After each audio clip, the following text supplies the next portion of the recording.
It takes a minute for it to catch up, but I am so sweaty. So sweaty. Let me go live over here on Instagram. Me What too. what a fun time. Yay. How did it all of a sudden get so hot? I might have to be fanning myself while we're doing this because it is hot. It is so hot.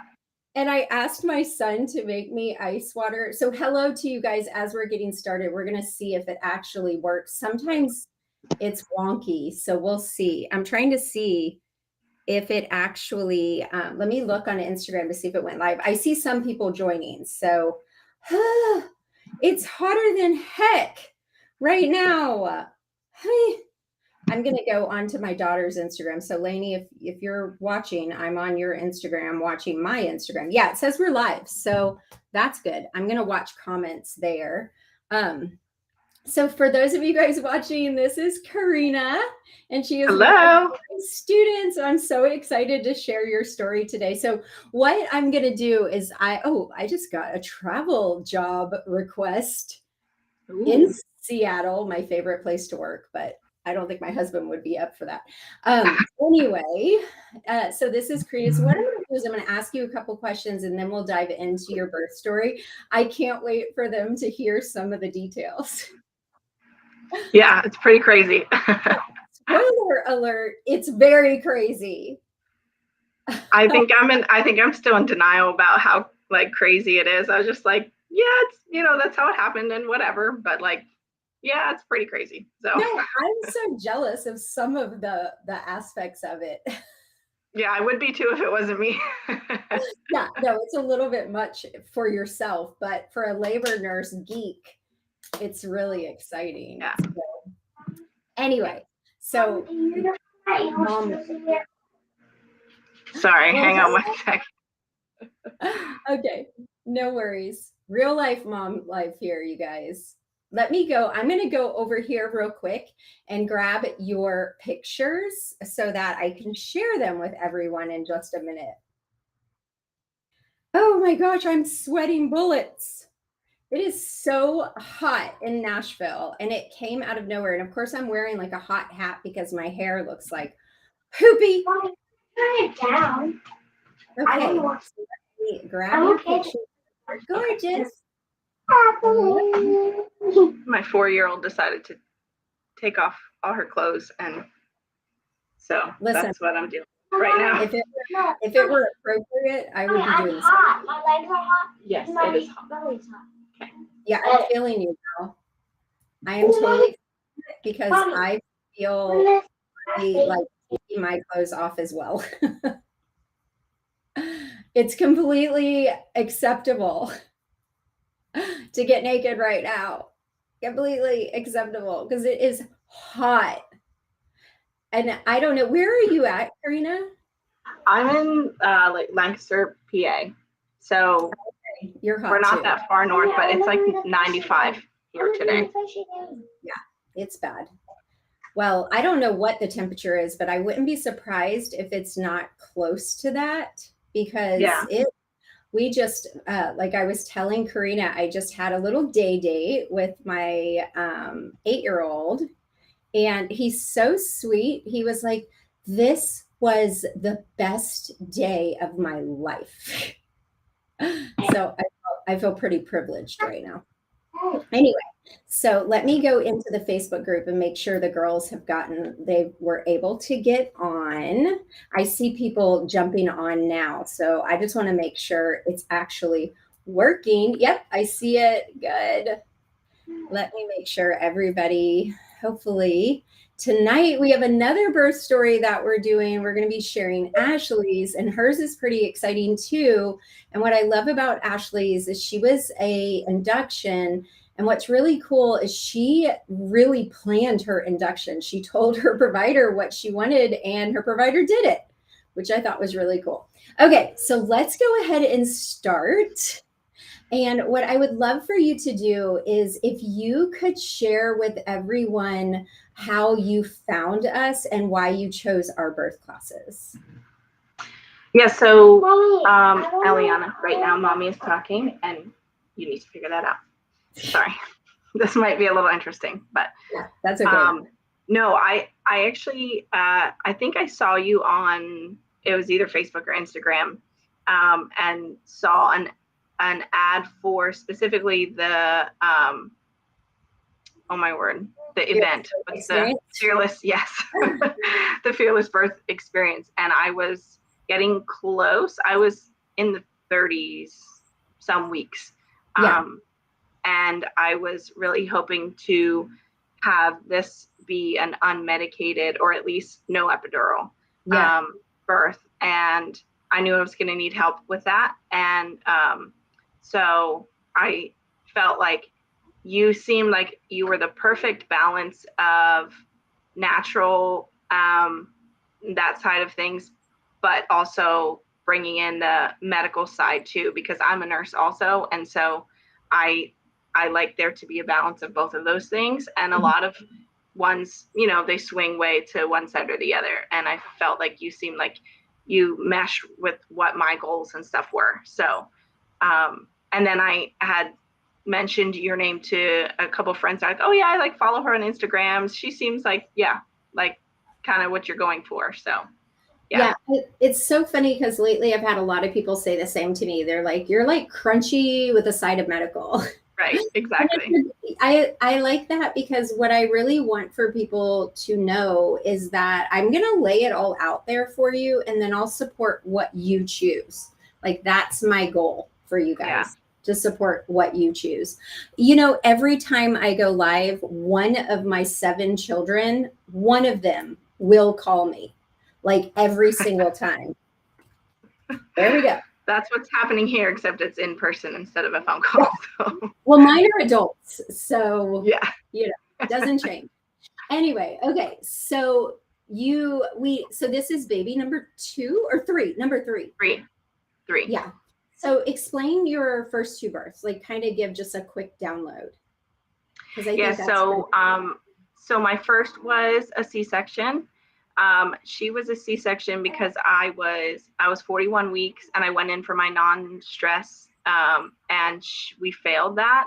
And they were saying there was not enough variability on the monitor. So they sent me right over for an induction, and she offered me a C-section. And I was like, no, I want to try and have this baby.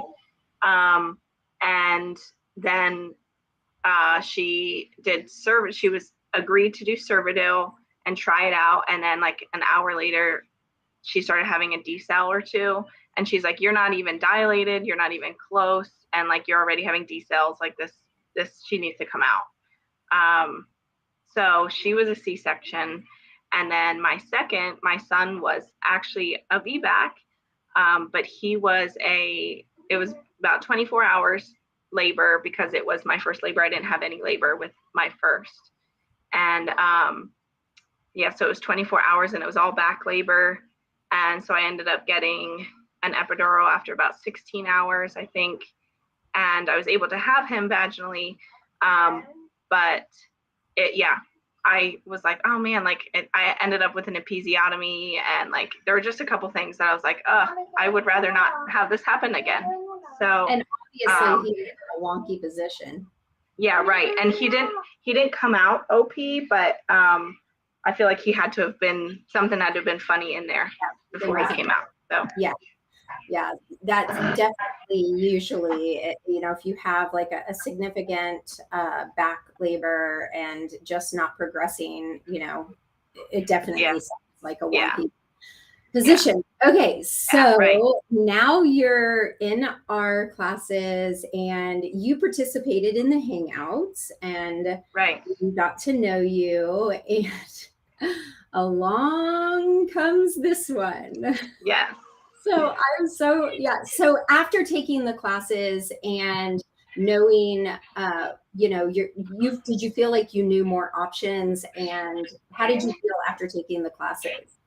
Yeah, and part of what I think with my second was that I went into it. Sorry, can you hear the video? My daughter's playing a video. Is it loud? It doesn't bother me, but I'm among 7. So. Let me just scooch her over real quick. Hang on. Ashley's watching. Let me ask Ashley. Is it bothering Ashley? Is it disturbing? Yeah, Ashley, how loud is it actually? We're all moms. So Get used what to was I saying? Distractions. Yeah. So yeah, I felt like with my second, I was like, well, I'm just gonna go in. Like, I don't want to be that patient, you know, I don't want to be that person that has like the whole plan and saying like, I need this and this and this. Like, I'm gonna go in just open-minded and like easygoing, and whatever happens, and they'll help me out, you know, and they'll help us figure it out. So that was my mindset going into number 2. And I think that was probably part of the reason it was long. And, you know, I had a little thing of some positions, but I did not expect back labor at all. Like, it wasn't even on my radar. And so I think we tried a few things, but obviously the nurses they're not in there 24/7. And I also went in fairly soon because my contractions started at like 5 minutes apart, and they were that way for an hour. So I thought, hey, 5 minutes apart for an hour, you know, consistent kind of, let's go in. And then of course it all tapered off and like slowed down, and yeah, which is why I say 2 hours for a first time mom. And for my VBAC lab students who have never labored or pushed, I say you're a first time mom. So I say less than 4 minutes apart for 1 hour, for lasting 60 seconds for 2 hours, so that you don't get there too soon. Right. But and I think that's what happened. Yeah, but not for baby number 2. Right. Right. Which we're going to get to in a second. But so, which, you know, that's why we offer the labor bat signal, because in labor nurses' defense, like, you cannot expect your doctor to educate you to know all the things during pregnancy or during your delivery, because they're not going to be there very much. And you cannot expect your nurse to teach you all the things. Even me, who has birth classes, when I was still working on the floor, I would try, but I might have another patient who is trucking along, and I'm in and out of her room. I'm in and out of your room. And when you're in labor, it's too late. Yeah. Way too late. Right.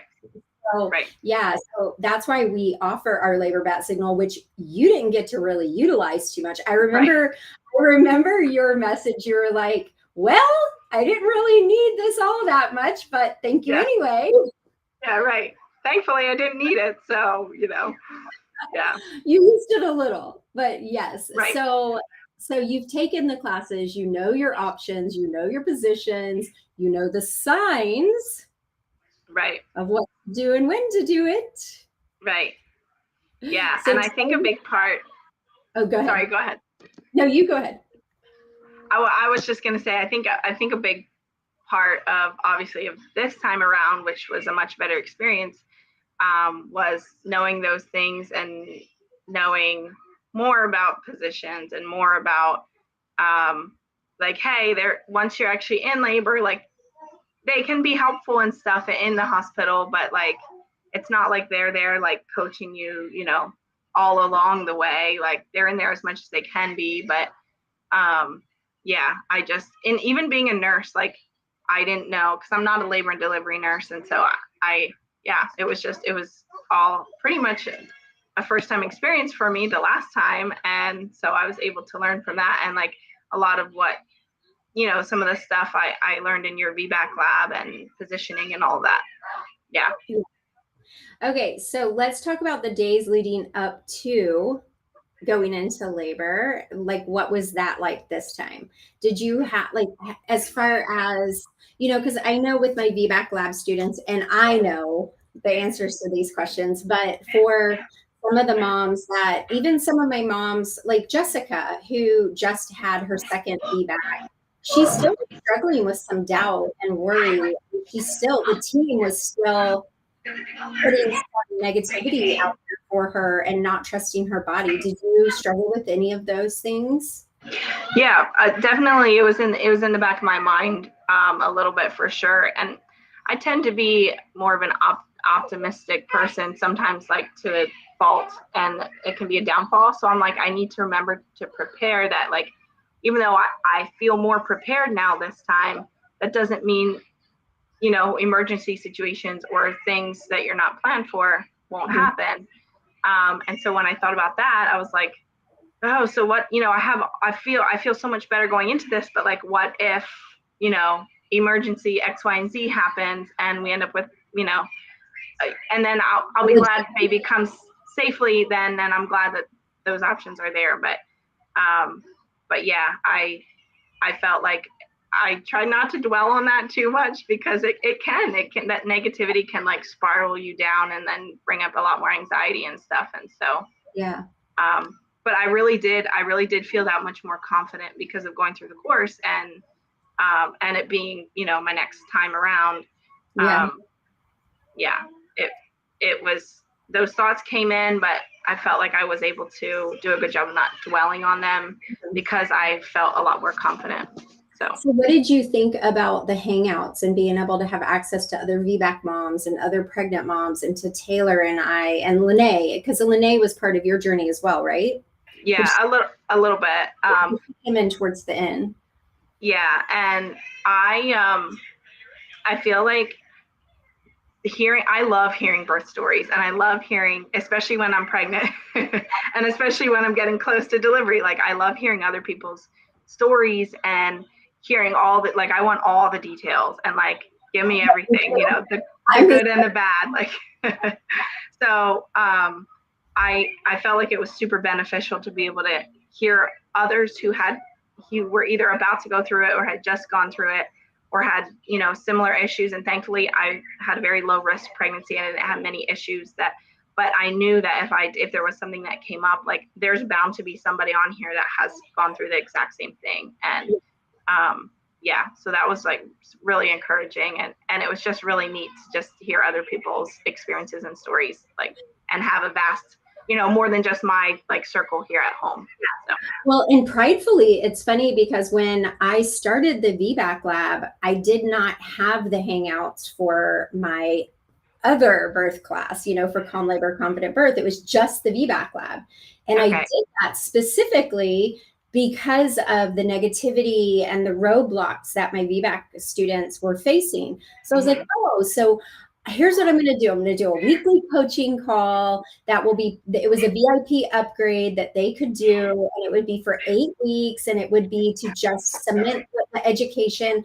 And pridefully, I would go on and teach them each week. And what I didn't see coming was the benefit of what you guys would learn from one another. That I didn't even see coming. And I think that's been equally as powerful as having access to birth professionals. Because, if Jessica gets diagnosed with GDM and she navigates that, and someone else who's like 18 weeks pregnant gets to hear that, and then they hear it now, if they go through it later, they have that. Right. Yeah. So, yeah. Having other people's experiences is like, it's a game changer, and it makes such a difference for sure. Okay, so we've been asking our students lately, what is your one word that you felt after taking the VBAC lab? After taking the VBAC lab? Confident. I love it. For sure. You said it kind of a minute ago, but I wanted to ask you specifically just to see. All right, so let's talk about going into labor. I'm so excited especially if anybody else. I know that some of the girls, and Taylor's on. Hi, Taylor. For those of you guys who don't know, I know a lot of you guys know now because we've been talking about it all week, but if you join our birth classes, either one, you also get access to my amazing doulas, Taylor and Lene, and our mamas. I am hearing a weird noise now. I don't know. Okay, hold on. Let me see. It's a very strange noise that I'm hearing, but you get access to our team doulas, Taylor and Lene, and they are incredible. And so I'm super excited though, because we meet with our postpartum moms every Thursday night and our pregnant moms every Wednesday night. So the team and I and our postpartum moms got to hear Carina's birth story. But I don't think Taylor was on there. So when you sent that picture in the labor bat signal, I don't think she knew that was coming. No, I'm sure. I felt like I had to preface it with like a, by the way, FYI, Taylor, like there's a story behind this. Yeah, so we have what we call our labor bat signal. And from 37 weeks to 6 weeks postpartum, and I always say this, it's really actually as long as you need it, you can have access to us. But 37 weeks, we ask you to start it at 37 weeks because we know you've done your birth courses by then, because some of the tips and tricks we offer, we want you to have taken the birth classes, but you get this virtual labor support with me and Taylor and Lene, and you can send us pictures.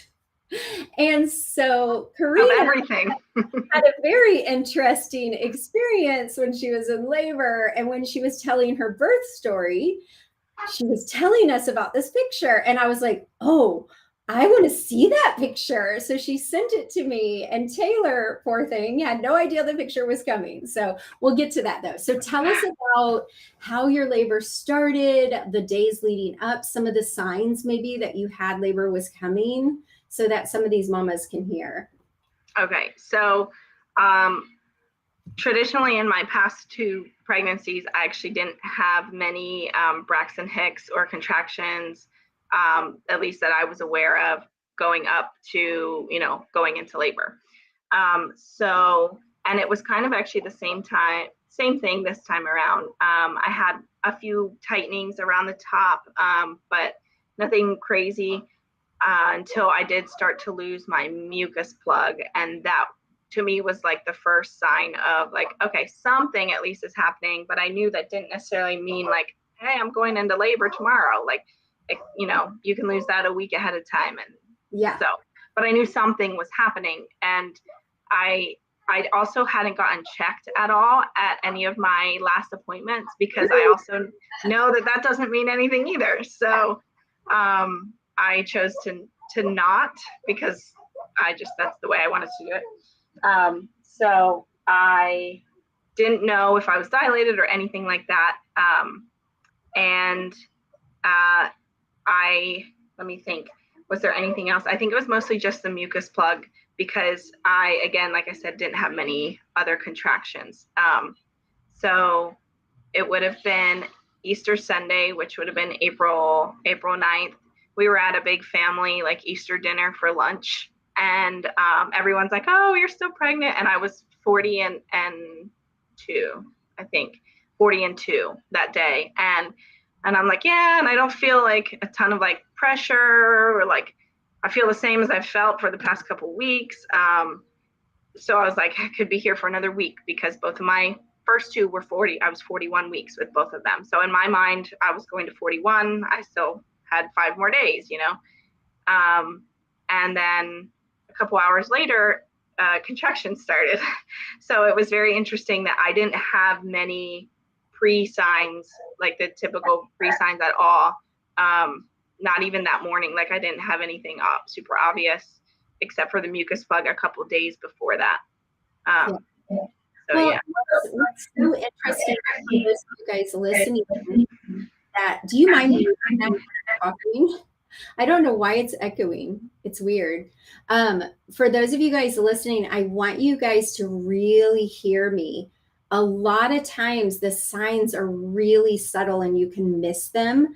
And there are so many times I have someone get sent to triage for an NST or a BPP, and I can see that they're having regular contractions, or they're having Braxton Hicks, and they have no idea. And so they're going around telling people, I'm not having anything. I'm not having any Braxton Hicks. I'm not having any contractions, but they are. And so I don't want you guys to get discouraged, because your body doesn't need you to know what's happening for it to be happening. So that was just my little side note. All right, go ahead, Carina. Yeah, that's so true, because when even with my oldest, my 4-year-old, when I went in for the NST and into the hospital then for the induction, they were like, oh, there's a contraction. Did you feel that? And I was like, nope. Like I couldn't have told you I just had one, so that was totally my experience. Was like, it felt like nothing was happening. And then I went into labor. So, but yeah, so then contractions started then Easter around like dinner time. And they started out sporadic and kind of like typical early labor. And I was like, okay, I guess this is it. I think this is it. And I was having them in the front, which for me was new. I have never experienced that before. So I was like, this must be what a normal contraction feels like. Okay, like I think this is in the front. Like, let's keep it this way. And thankfully it remained in the front. And let me tell you, I will take that any day over back labor. But I actually have a friend who was like, I preferred the back labor over the front labor with her too. So I don't even understand that at all. No, I have no idea. I'm like, I don't. Back labor, and I've told you before, I literally contemplated giving myself a C-section. Like I remember you saying that. It was like, I'm gonna cut this baby out myself. I was literally, I knew where they kept all the stuff. Oh yeah, you probably could do it. I was really, if I could have gotten up and moved around, I might have actually done it. I was that crazed at that point, but I had her a few minutes later. So I was clearly in transition. Right. I mean, hey, you've seen something done enough times, like you could probably do it, right? And it seemed pretty rational. Yeah. And I thought she was breaking my back in half. So yeah. I can believe it. Yeah, it was horrible. But go ahead. Okay, so front contractions, the way we want them. So yes. So this was all in the front, thankfully. And all in all, this labor was 12 hours, which when you hear me talk about the pushing, it doesn't make sense, but I think I understand why that happened. So I was laboring at home, and they started getting more and more regular, and I was timing them. And again, they weren't like every 3 minutes exactly. Like, it was a little bit more and then a little bit less. And then I realized when I would lay down that they would taper off and they would slow down. And then when I got up, anything with gravity, they sped up and were a lot stronger. And so she must be, that pressure and that gravity is pulling her, her head and putting that pressure on the cervix a lot more when I'm up, which obviously makes sense. Yeah. And so I, at one point, decided to go sit on the toilet, because that was one thing that I remember you saying was like, hey, if you can, like, sit there for at least like 3 contractions or so. And that'll really like help, because it relaxes your pelvic floor muscles. And so I'm sitting there on the toilet, and I was like, my husband was like, he's a great supporter. He's like right there with me the whole time. And then he's like, hey, I have to go to the bathroom. Are you good? And I was like, yeah, go ahead. I got this. So he's over in our other bathroom doing what husbands do. And I was like, oh my goodness, like something is there. Like I feel something. And I yelled for him, and I was like, something is coming out. Okay. Yeah. Yeah. And I was like, I need like help. Something is coming. And he's like, wiping as fast as he can. Yeah. He's like, I'm pooping. And I'm like, I don't care. Get over here. He's like, something's coming out of me too. Yeah, right. And this is priority here, So he runs over. And I was like, poop he's ever had in his life. Yeah. Oh, I'm sure, because he was not expecting that, because 5 minutes before that I was fine, And but the weird thing was, I was like, well, something's coming out, but it doesn't hurt. Like it's uncomfortable, but it's not like how I would imagine a head feeling, because I didn't say this, but with my second, I had an epidural, like I said, but it got me so good that I felt literally nothing when I was pushing. I didn't feel pressure. I didn't feel pain. So yay. But like, I also didn't feel anything. So I had no idea what head coming out felt like. Yeah. No ring of fire, no anything. So I didn't think it would feel like this. Yeah. So I was like, I thought it would hurt more than this. And I hope it's not her head, because like, we're still at home in the bathroom. At home. So I'm like trying not to panic, but I'm also like, okay, this doesn't hurt. Wondering what the hell is happening. Yeah, literally. I'm like, I have no idea what this could be, because I don't think it's a head. Share the picture so bad. I know. If it wasn't quite so graphic, I would like share the picture. Way to really like cover up all but the thing. Yeah. I figure it out. Yeah. Hey, if you can figure it out, like go for it. But God. but so yeah, so There turns was out coming out. yes, there was something coming out, but it was the sac, and it was coming out. Yeah, and it was literally out that you could visibly see it, but it hadn't burst. No water was leaking, and it was blowing a bubble. literally. And he's like, it looks like a balloon, and I was like, that must be my sac. Like, what in the world? I was like, take a picture because I can't see anything because hello, baby is like right there. It's really unique to feel too. Yeah. So it was super strange, super weird feeling. And I was thankful to learn that it wasn't a head, but then we still were like, does that mean like I'm delivering her like end call? Like, is she coming out in the sack? Is that what's next? Like, so we called and they were like, no, that can happen. Like, if you're comfortable staying at home, stay at home, and come in when you want to come in. And like, if it bursts, obviously then we take that into consideration and we go from there. But like, at that point it was like literally a balloon between my legs, and this is strange. and then it got weirder because it went back up in, and I got up and I was like, if I move at all, this is gonna burst. So I was trying to like hover over the toilet, and yet I was like, I need to get out of this position because holy crap, this hurts, because she's like, it's like a good position to further labor. So eventually it kind of like just moved back up farther in. And so I made it over to the bed and like laid down, and then like with contractions and stuff, I could feel it moving in and out. And it never burst. It never leaked at that point that I was aware of. And so it was super strange. And thankfully, they reassured me that it was fine, no big deal. And yeah, so I kept laboring at home with this going in and out and in and out. And eventually it kind of like stayed in. And by the time I got to the hospital, it was still in, like it was in again completely, and you couldn't see it. Yeah. So it was just a strange. Just on where she was at, and just what will happen is that it'll come around during those contractions. It'll squeeze it down and around. So, yeah. And it literally looked like and felt like a balloon, like how you would feel like a balloon would feel coming out down there. So oh gosh, yes. Yeah. So we're now at the hospital. So we went in after. Hold on one second. Nope. Yeah. Not right now. Okay. So we went in after several hours. Once they were pretty strong and sure, about 2 minutes apart, I went in and I got there and they were like, "Oh, you're 7." And I was like, "Okay, like, yes."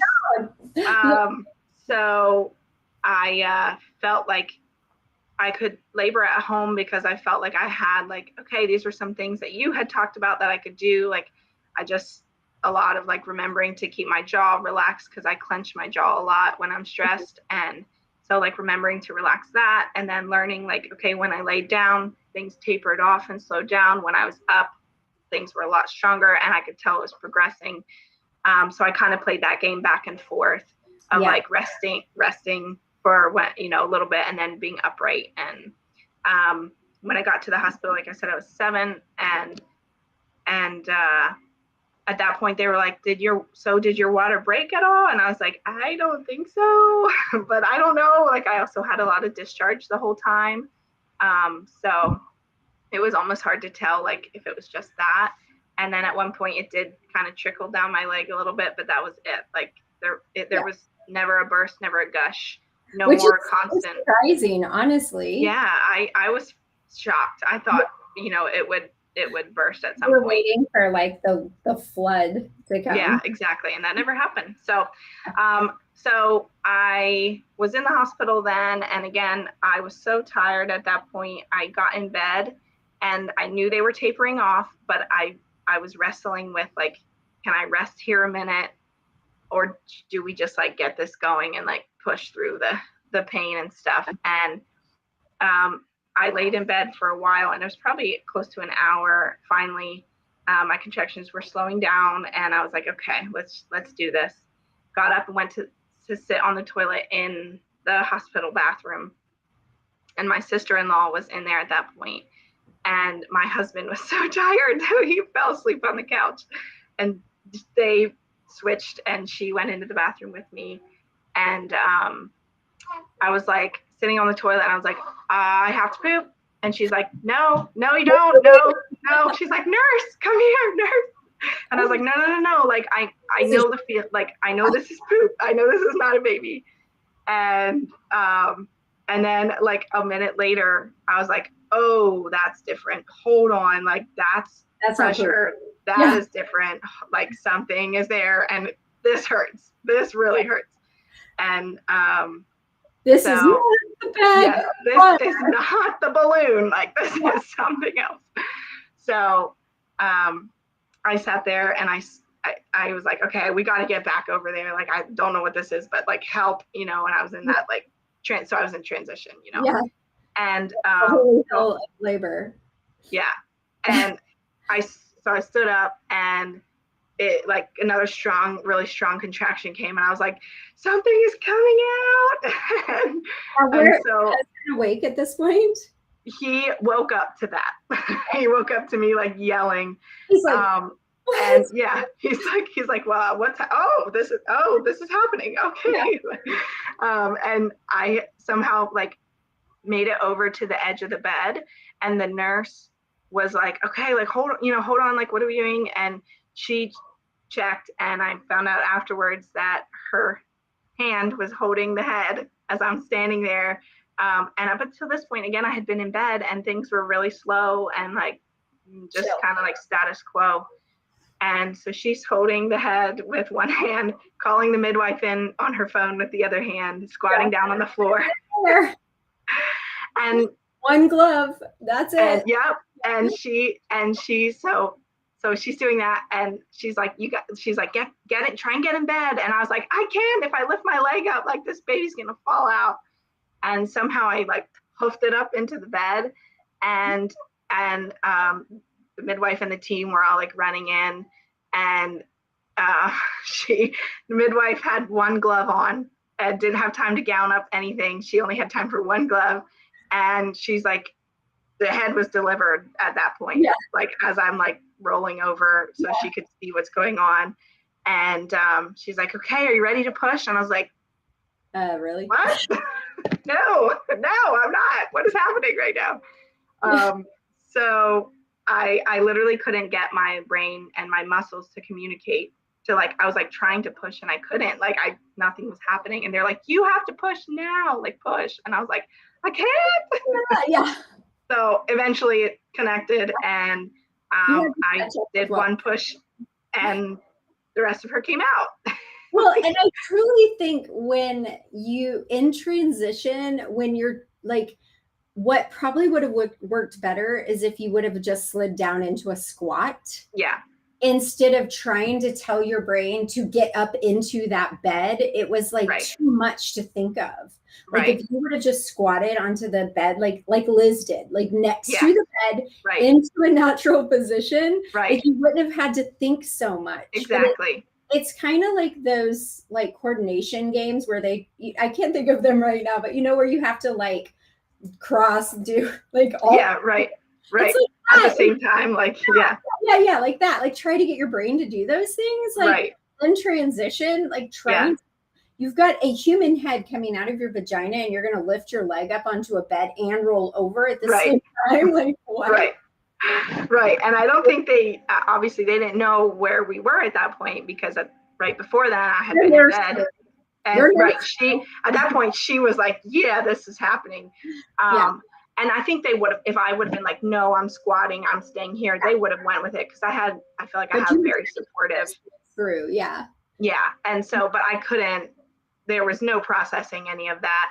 And when I started trying to push and it wasn't happening, I was kind of like laying in the bed, half sitting up, half kind of reclined. And I was like, wait, no, this isn't how I want to be. I don't want to be like this. And then she's like, give me one push. And I did. And I was like, fully prepared at that point to be like, okay, I have to change, like something different. I can't talk, but like something different.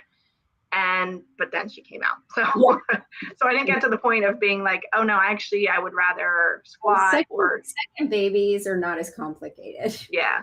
The path has been paved. But now you understand why I always tell you guys when it came time to pushing most of my children, I always ended up in a wonky, weird position and they just came out. It was like up until the last couple pushes, I would put a little more effort into what I was doing. But that last couple pushes where they actually came out, however I fell and landed, that's the wonkiness they delivered in. And I pictured it as like, okay, I'm going to have to really like put my mind into this, and it's going to be a drawn out process. And like, if things hadn't happened in such a flurry, I had told them like, I want to push in however it comes, like however I feel like I need to. And they were like, okay, great. You know, but at that point, like things were happening, and there wasn't any of that. That's part of why in the coach class, I teach the coach during transition. That's where they step up and give you a lot of clear, concrete direction, because your brain and your synapses, like none of it's working right. Yeah, exactly. Working. It's all wackadoodle at that point.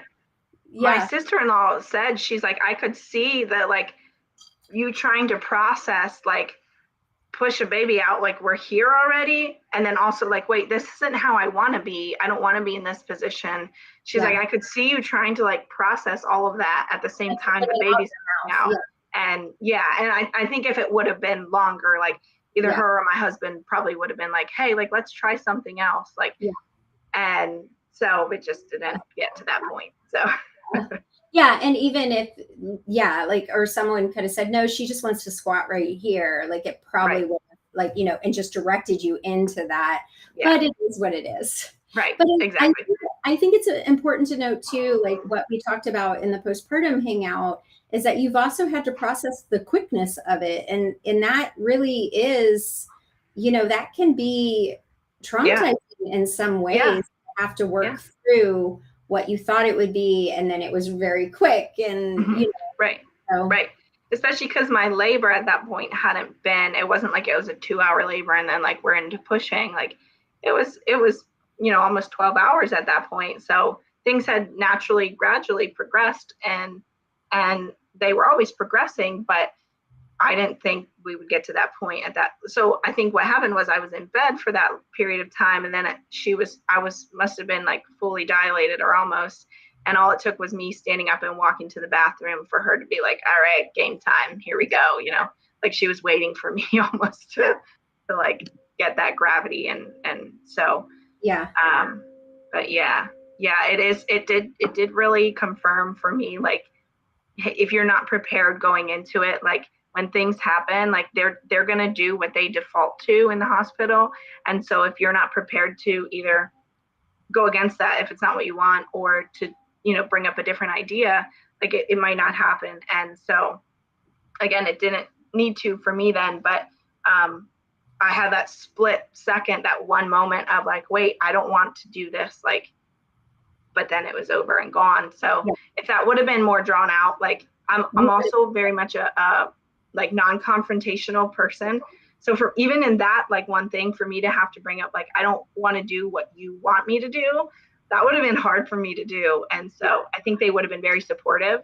But even that little bit would have been hard for me, but then it didn't get there. So. But I think your team would have stepped up if it had been any longer, but you had her out in like 2 seconds. So but I love that you brought that up, because that is hard. I mean, that's hard for anyone, even for me as a labor nurse. Like, I don't need to have to do that in my labor. Like, that's where your team, your partner, your sister-in-law, that's where they step up and start advocating for you, because it doesn't matter what's going on when you're laboring. That's all you really need to do is to labor. You know, you don't need to have to step out of your comfort zone to try to advocate. That's why it all has to be done prior to stepping into the labor room. Because you're right, they're going to do what they do with everyone. And they're going to assume that you're just going to be like, okay, okay, I'll do it, you know. And a lot of times there's not a huge fight when you say no. They're just not used to people saying no. Right. Well, I want to show some, let me grab some of your pictures. I want to show some of your pictures. So let me put these up here and then, oh, I love them. So they're not in a perfect order, but let me show Carina and her baby. Oh, that's kind of off to the side. That's okay. Her little face is there a little bit. A little smidge. I love showing so these. This was the proud after feeling. This was, like we did this. It definitely took a while to sink in. Yeah, shock. Like I was in shock for a while of how it all went down at the end. So I'm sure he was too. Yeah. I'm sure pooping will never be the same for him again. He just walked in too, so sorry. No, I've told this story lots of times. So yeah, I love this where he's doing some counter pressure and just helping you. That's wonderful. Yeah, and it was funny with that. Like with one contraction, I was like, yes, do that squeeze, and then the next contraction, he'd do it again. I was like, no, get off, like not even, don't touch me like that. And then the next one, I'd be like, okay, do that again. It's funny how it would. Yeah. Hold on one second.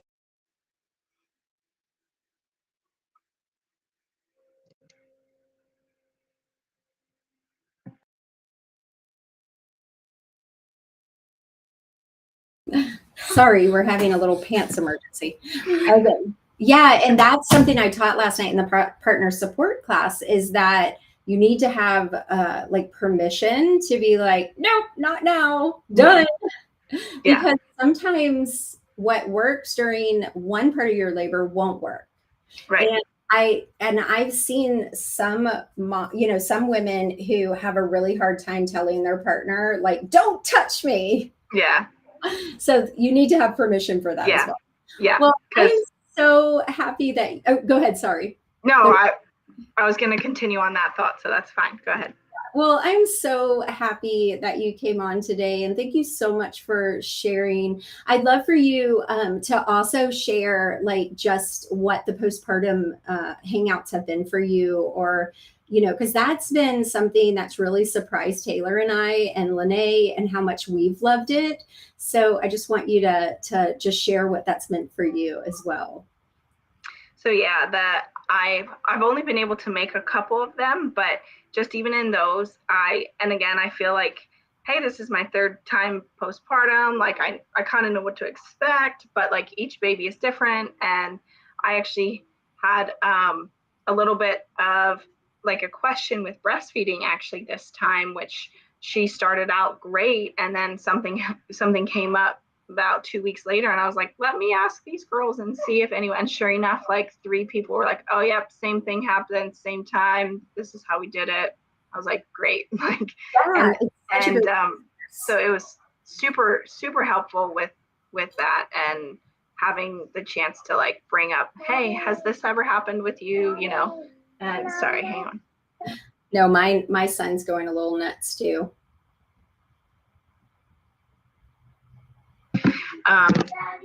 But yeah, so I thankfully only had like one little thing that I was like, hey, I'm not sure about this, because this has been my best recovery yet. And I love that. And physically, and it, even with having 2 toddlers at home, like I physically feel the best that I've felt postpartum. And I attribute part of that to the labor going well, so well and stuff. And I think, had there been any other questions or things like that, like I know there would have been somebody who's like, yeah, hey, this is what I did. And so it's a great like support system to have, especially if you don't have that at home or in friends. And Well, we love seeing you and love having you come and hang out.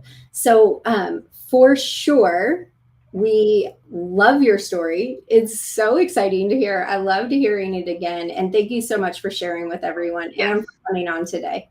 Yeah, for sure. Thanks for letting me share it. It was fun. Yes. And tell your husband sorry that I was talking about his bowel movement when he walked in. Oh, it's okay. He's married to a nurse. He knows. He knows. All right. Well, have a great day. You too. See ya. Bye-bye.